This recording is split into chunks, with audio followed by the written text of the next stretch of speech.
Olá! Com base no estudo da diaconisa Márcia Araújo, hoje a gente vai explorar uma pergunta bem profunda. O que é, de verdade, uma colheita espiritual?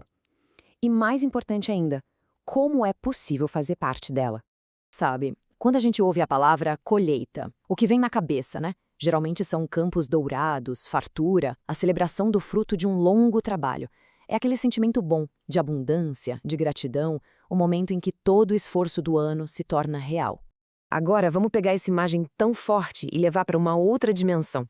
O estudo nos convida a pensar o seguinte: e se o campo for o mundo e a colheita for de pessoas?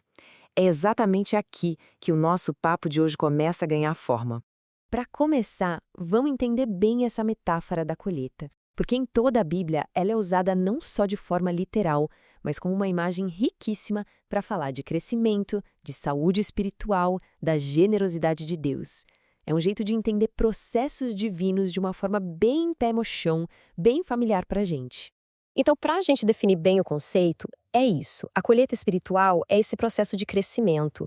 É sobre a jornada das pessoas em direção à fé, um amadurecimento que, olha, assim como numa lavoura, não acontece do dia para a noite. E ninguém usou essa metáfora de um jeito tão impactante quanto o próprio Jesus. Vamos dar uma olhada em como ele aplicava essa imagem na sua missão. O contexto por trás dessa frase é fundamental. Jesus disse isso ao ver multidões que pareciam, nas palavras dele, aflitas e exaustas como ovelhas que não têm pastor. Para ele, a grande seara era a imensa necessidade espiritual daquelas pessoas, gente que estava pronta para ser acolhida. E isso se repete lá em Samaria. Depois de conversar com a mulher no poço, Jesus aponta para uma urgência. Ele não estava falando de grãos, mas de corações que naquele exato momento estavam abertos, estavam prontos. A colheita espiritual não era algo para um futuro distante, estava acontecendo ali mesmo. Isso leva a gente a uma questão fundamental. Como é que esse crescimento acontece? Bem, assim como na agricultura, é um processo orgânico, natural, que tem suas próprias etapas e é supervisionado pelo próprio Deus. E aqui está um ponto crucial, viu? O processo da colheita espiritual envolve uma parceria. Existe um papel que é exclusivamente de Deus e um papel que é confiado a nós, as pessoas. Entender essa distinção é a chave para participar do jeito certo e sem se frustrar. Essa ilustração mostra bem essa parceria. Preparar o coração, ou seja, o solo, é obra de Deus. Ninguém consegue fazer isso. Mas as etapas seguintes, semear a palavra, cultivar com cuidado e paciência e, finalmente, colher, são tarefas para os trabalhadores. E aqui vem uma lição de humildade e colaboração. Talvez alguém só semeie e nunca veja o fruto. Outra pessoa pode chegar para regar o que já foi plantado. E uma terceira pode ser quem vai fazer a colheita. Cada papel é vital. O foco não deve estar em quem faz o quê, mas em ser fiel na parte que nos foi confiada. Certo, a metáfora e o processo estão claros. Mas, na prática, o que significa ser um trabalhador nessa grande seara? Vamos ver as ações concretas que o estudo aponta sobre o nosso papel na colheita? É muito interessante que a primeira ação pedida por Jesus é a oração por mais trabalhadores. A participação começa aí. Depois, vem a nossa postura. Ser brando e paciente significa abordar os outros com mansidão, sem imposição, com disposição para ensinar.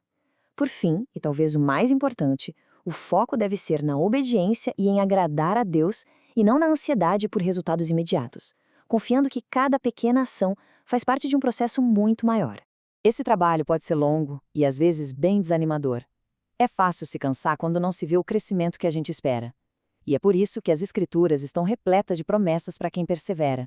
Essa é uma das promessas mais fortes. A colheita virá. Existe um tempo certo para ela. A condição é uma só: não desanimar. A perseverança em fazer o bem já é, por si só, uma semente poderosa. E essa imagem do Salmo é tão real. Ela reconhece que às vezes o trabalho de semear é feito com dificuldade, até com lágrimas. Mas a promessa é de um retorno com alegria, carregando os frutos daquele trabalho fiel. Então, resumindo a mensagem central de esperança, o trabalho no campo de Deus nunca é em vão. A fé e a perseverança em semear, cultivar e estar disponível para a colheita são vistas e serão, sim, recompensadas. E para terminar, fica uma reflexão. Sabendo que todos podem ter um papel, seja com uma palavra, um ato de bondade ou uma oração, A questão que permanece é qual pequena semente de bem, de verdade e de esperança pode ser plantada através de nós no dia de hoje.